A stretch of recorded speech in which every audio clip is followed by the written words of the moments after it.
Dobrý den, vítejte u čtvrté rekapitulace čtvrtého dnu ve vile. Dneska to byl celkem ostrý den pro naše soutěžící. Stala se tam událost, na kterou jen tak nikdo z nich nezapomene. Jeden soutěžící odešel, a to se musíte dívat dál, takže pojďme se teď podívat do vily. Soutěžící už jsou vzhůru. Caroline dělá všem snídani.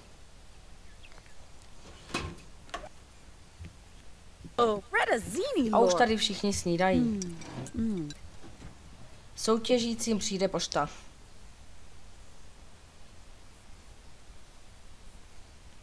Naši soutěžící musí vybrat jednoho člověka, koho už mezi sebou nechtějí, který hru opustí.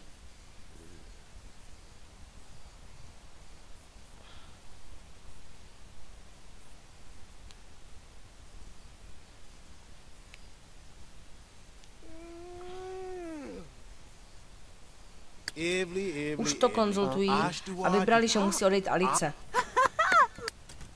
Tomasi, jsi naštvaný, že Alice odešla?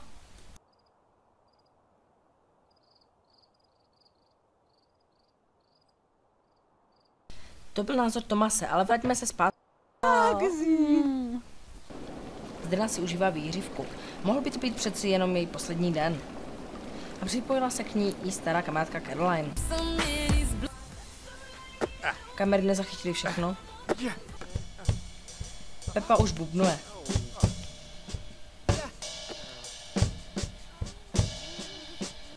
Tomas už zase flirtuje. Jane, přijde nám, že ty se ve vile nudíš.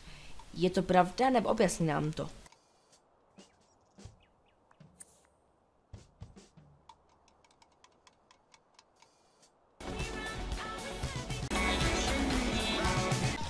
Máme tady zase konec čtvrté rekapitulace, ale zítra už je duel, je to náš první duel a tento duel bude ve složení se Zdenou a Tomasem. Jsem sám zvědavý, jak to dopadne, když ti dva spolu dneska flirtovali, ale je to všechno na divácích, komu budou fandit.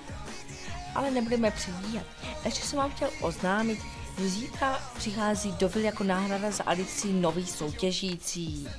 Nebudu vám prozrazovat, kdo to je, jestli muž nebo žena, a děkuji, že se díváte. Naschledanou.